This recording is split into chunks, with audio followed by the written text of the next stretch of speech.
connected. We were having some technical difficulties. Basically, I was pressing buttons. I shouldn't have been pressing. That's what happened. Lesson learned. Don't touch buttons. Got it. Uh-oh. Somebody's car alarm's going off. I know it ain't mine. Kathy's too old to have one. Well, I don't know. I can't say Kathy's too old to have a live or not. Or have a alarm. It might. She might have had one at some point in time. Hey, what's up there, old CJ? Hey, buddy.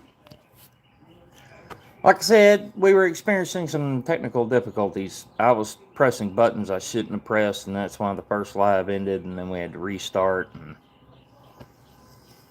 lesson learned: don't push buttons.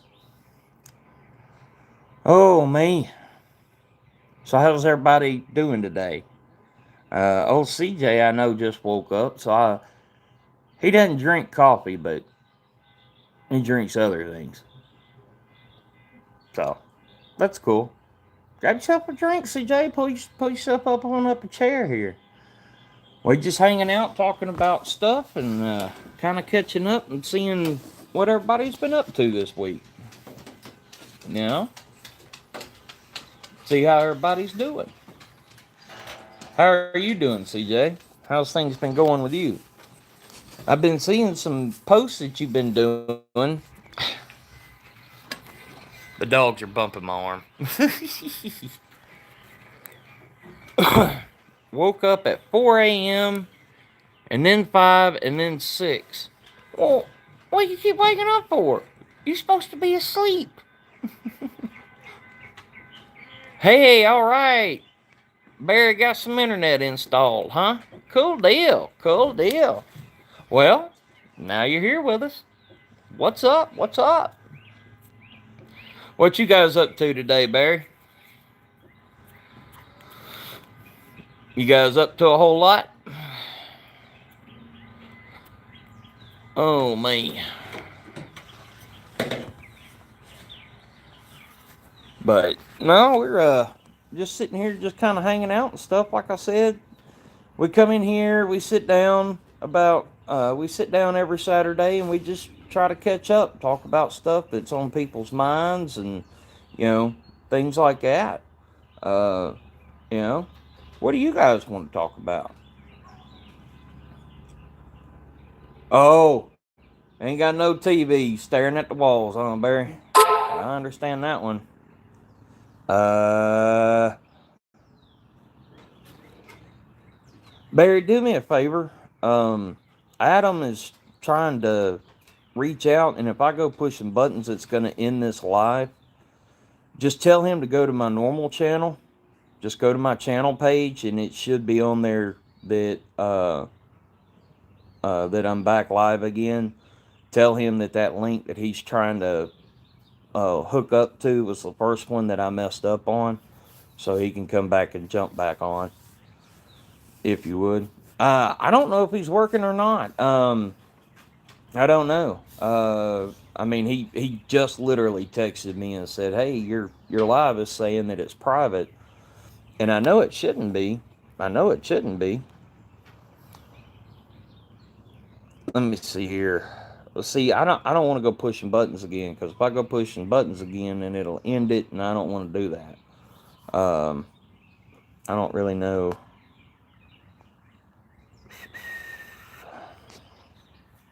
I don't really know how to send it to him again without interrupting it again. But yeah, just shoot at him a message and tell him to go to my page and come in that way. Hey, all right, good deal, good deal. I'm glad to hear that. I'm glad to hear that he's coming around. That's better. That's a lot better. I know that's really been going on with him.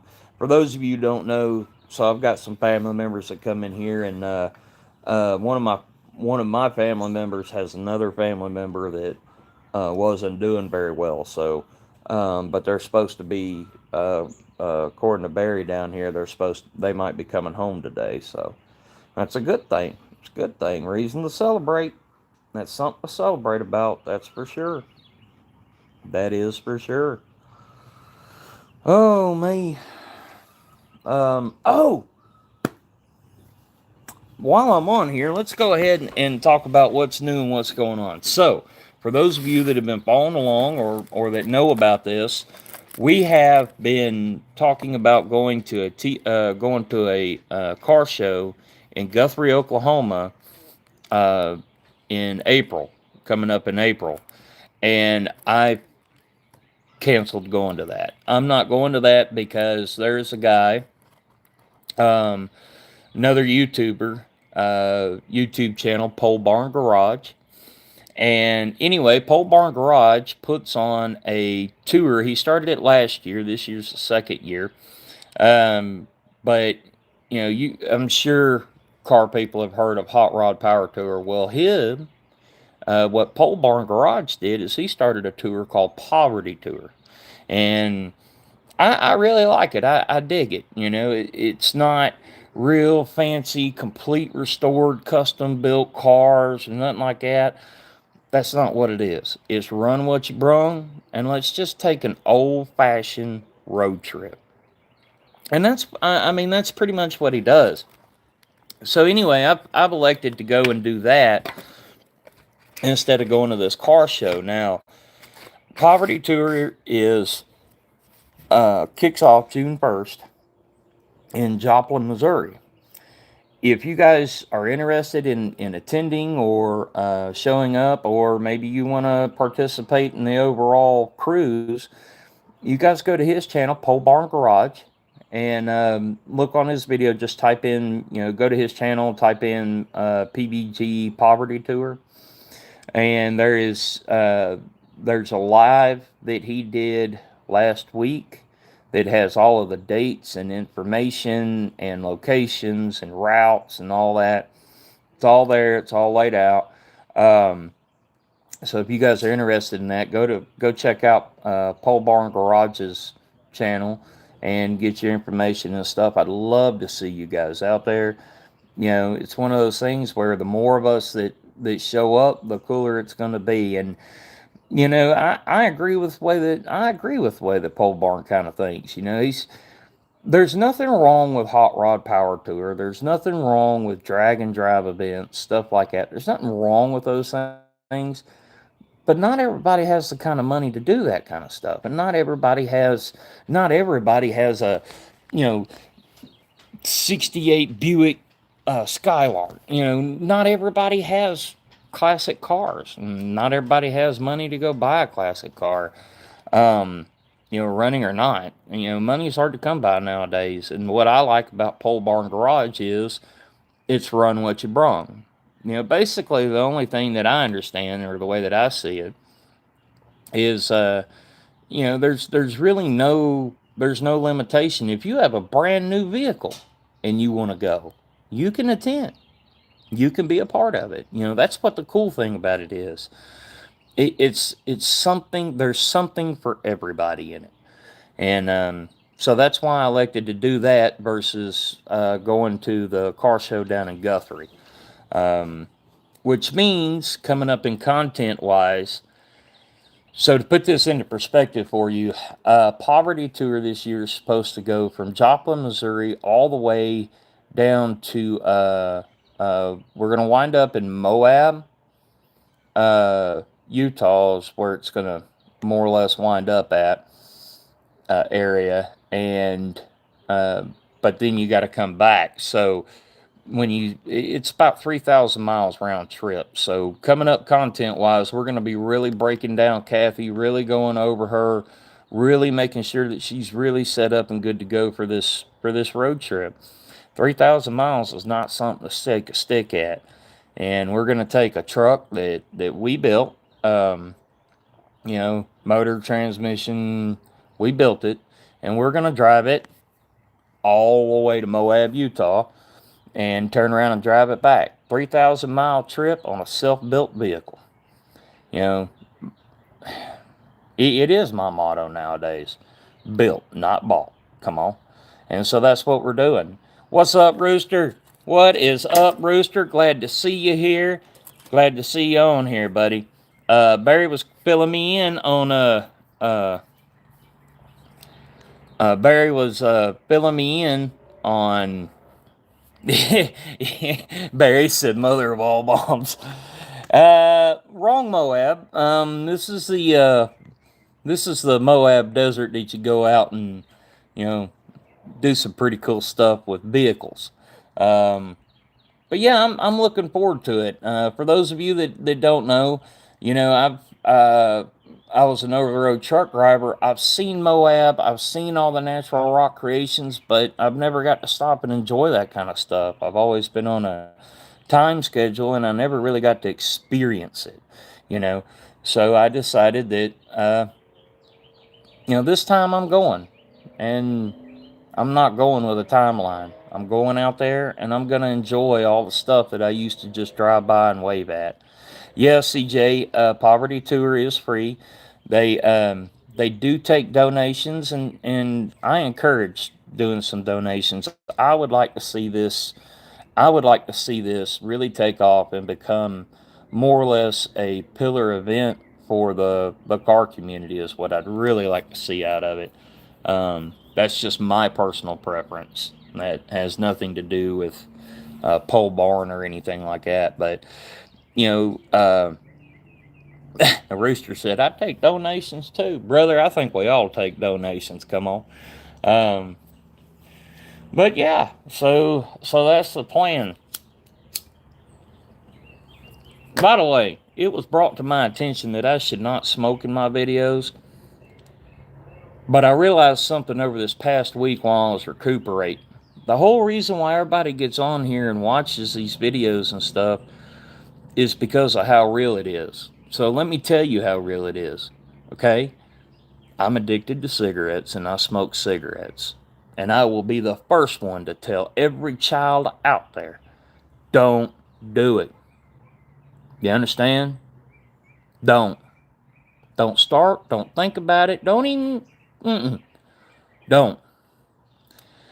Rooster on here, when I was a youngin', tried to make me not want to smoke.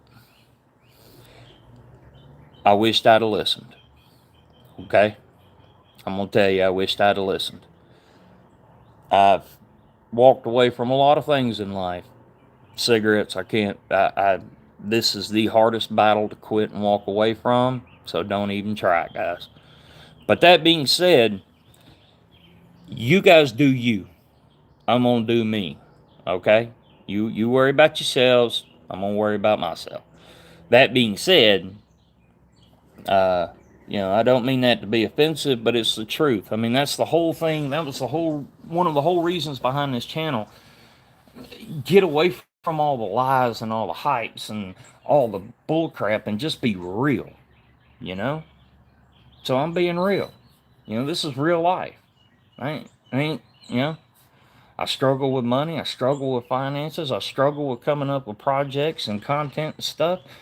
So what I come up with is what I got. Take it or leave it. It's what I got. Oh, you got the battle pass for free. Okay. All right, CJ.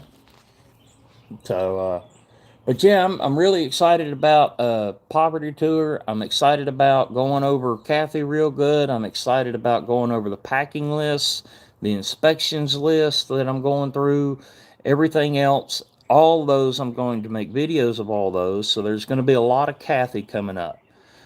Ish. Okay. There's going to be an inspection video, things that I'm looking for, things that need to be repaired before I leave to go.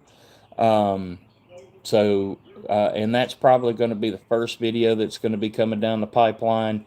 And we're going to go over Kathy from top to bottom, front to back. We're going to write down everything that's wrong with her, fix anything that's wrong with her.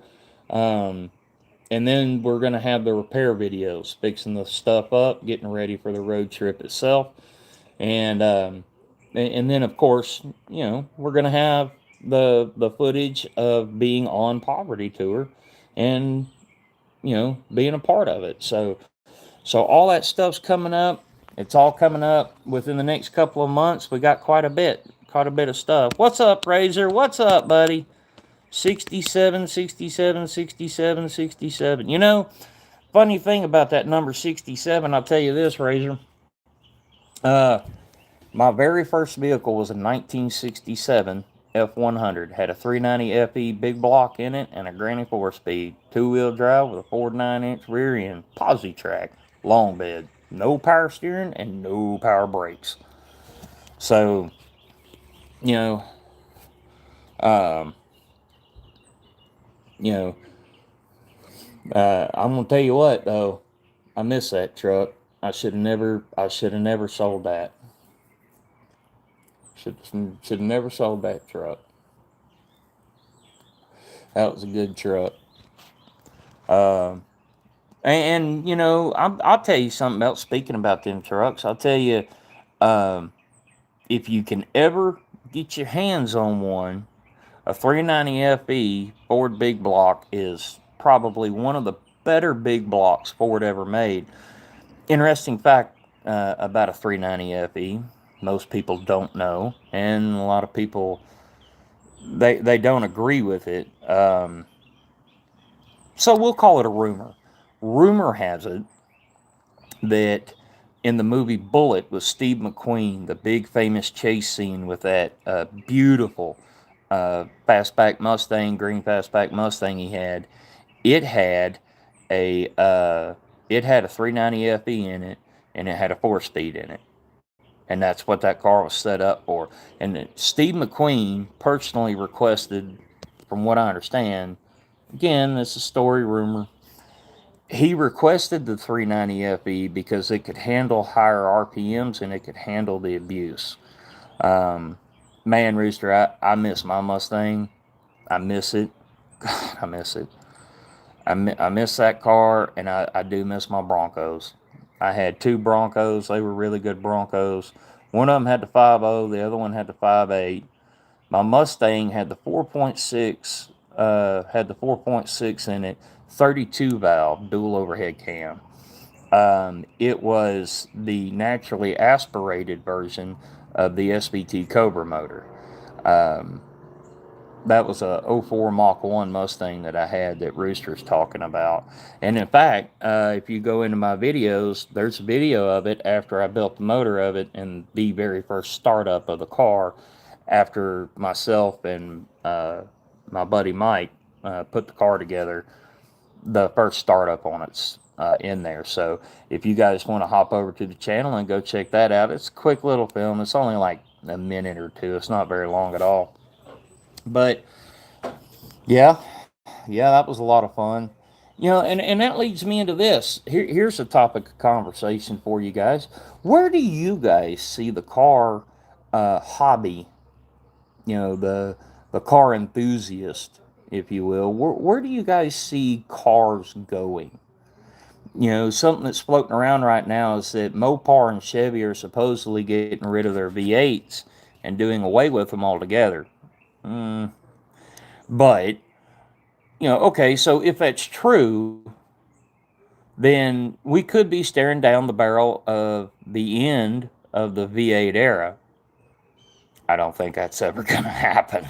I don't see it. However, I will say this. The likelihood of parts becoming harder and harder to find and obtain for older V8s,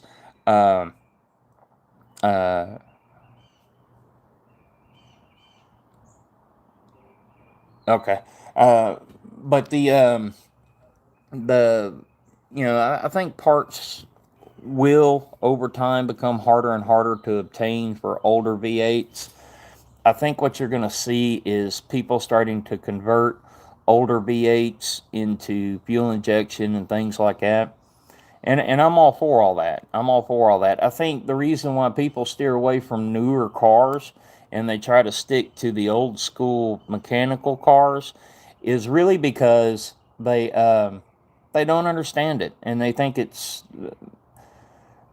a lot more expensive and a lot more difficult than what it is. And I'm here, you know, and I'm here to tell you that's not true.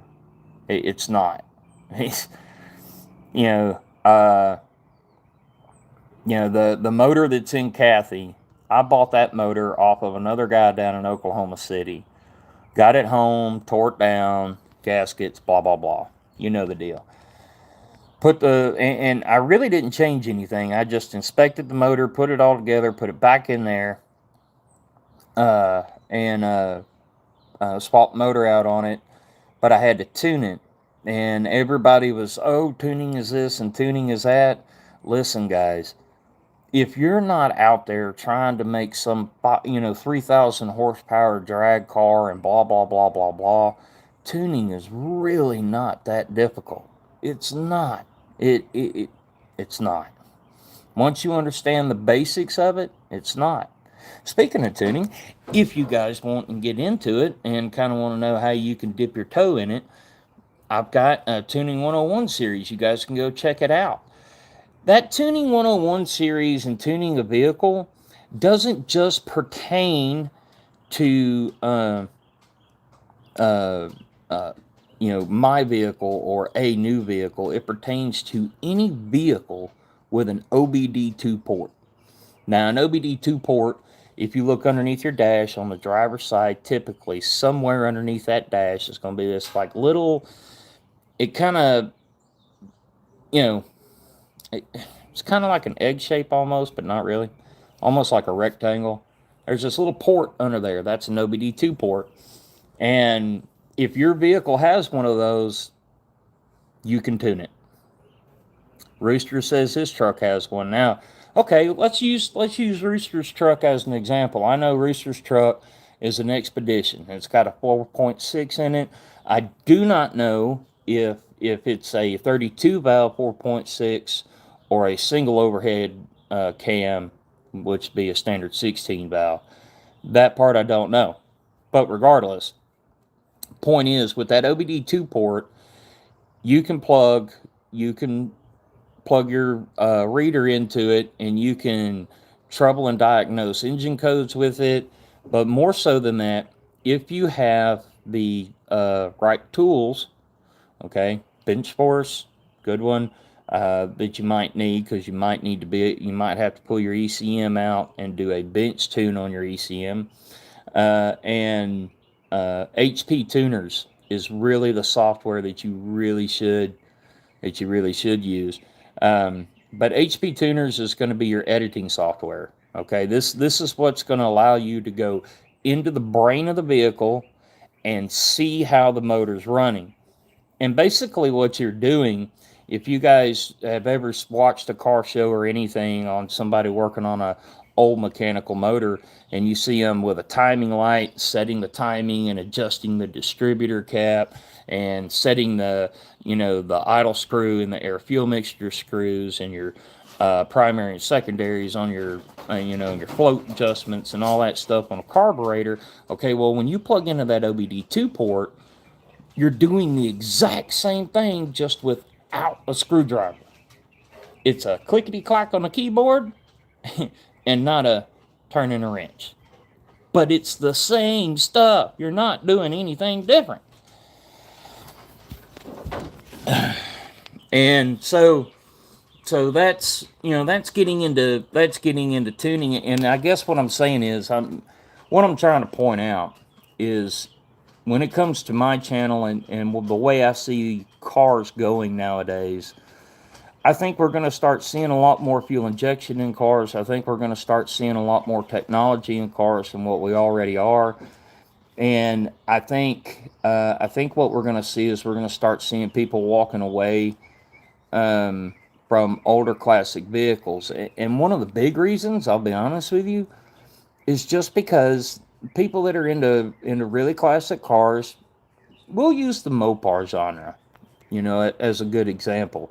Have you guys ever looked at the price of a junked out, clapped out, 68 Charger? Okay? That thing could be smashed into a million pieces and sitting in a junkyard for 50 years, which, not 50, but And they still want $20,000 for that crumpled up beer can. That's what they want. And why?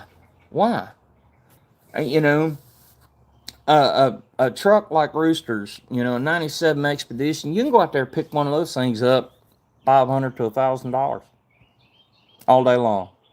$500 to $1,000, and pick one of those up and get it running. And the truth is, if you understand the tuning and all that other stuff, you can put cams in them, you can put exhaust on them, you can put superchargers and turbochargers and Whipple. You can, everything that you could do to your standard nostalgic car, you can do to these.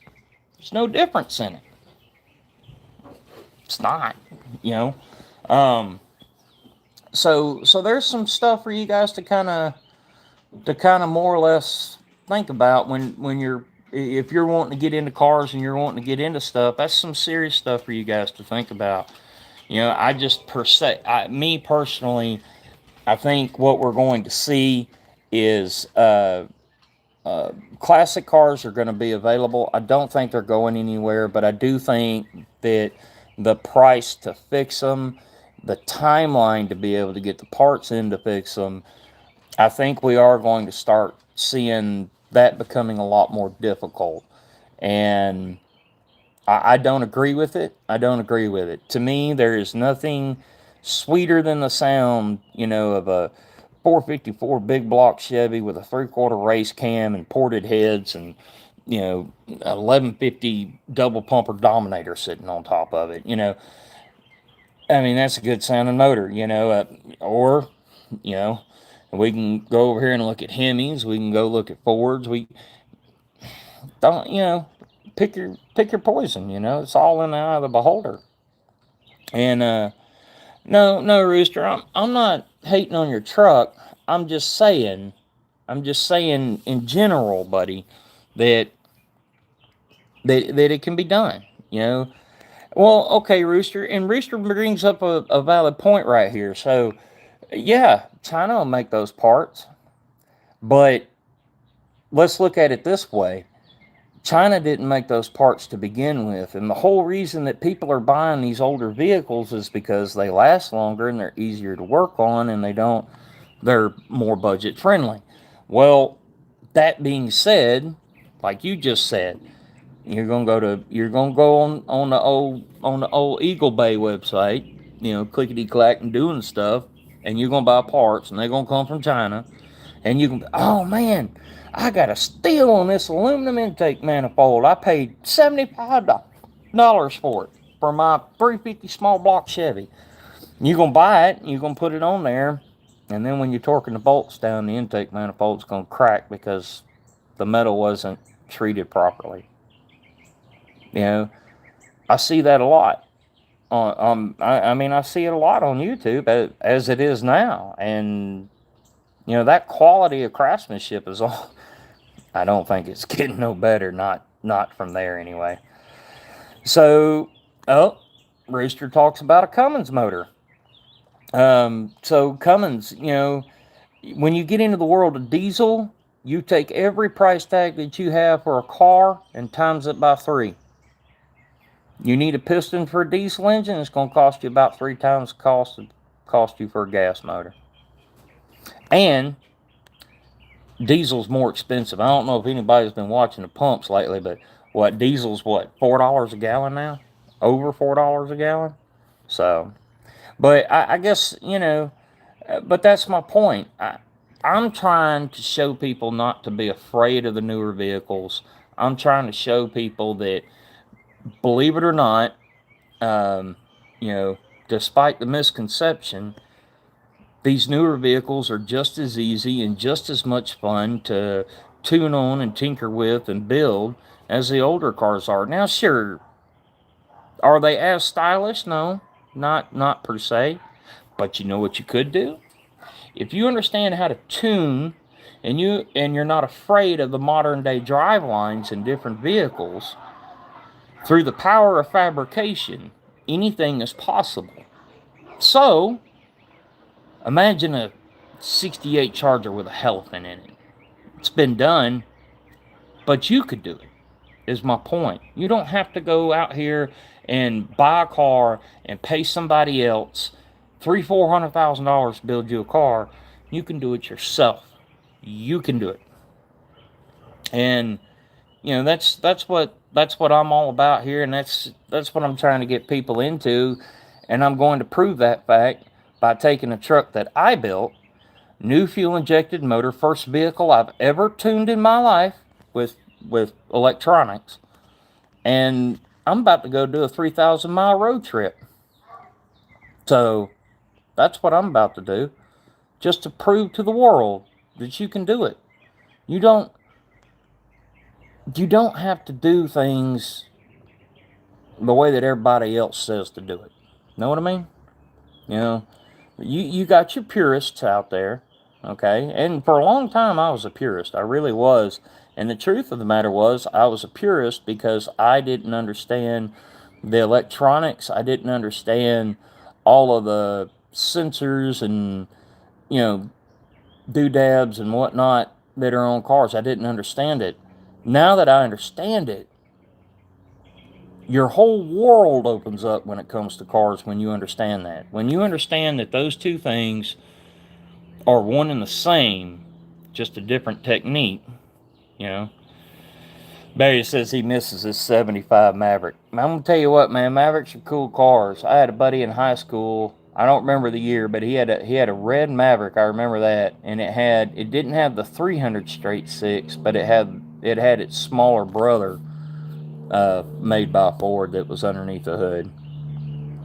No, I'm not smoking again. There's nothing in my hand. Although I am thinking about it, I damn sure want one. That's a fact. But no, like I said, wanted to get on here, catch up with everybody, let everybody know what's going on. I'm planning on going and doing this poverty tour. It's going to be a 3,000-mile road trip. We're going to go out to Moab. We're going to go down and go see all of the rock formations and natural bridges. We're going to be driving through the Colorado Rockies. We're going to be down around, southern part as well. So we're going to be going through Oklahoma, Texas, New Mexico, maybe touching Arizona a little bit. I'll be honest with you guys, if I get close enough to it, I'm going to Tombstone. I've driven through Tombstone, but I've never been and stopped and looked. And if I get the opportunity, I'm going. I promise you that. But yeah. Well, I think I'm going to wind this on up here, guys. You guys make sure to stay safe. Y'all keep the shiny side up and the greasy side down. You got the one airborne. We'll catch y'all on that turnaround. Y'all be safe. I love you, America. We'll talk to y'all later.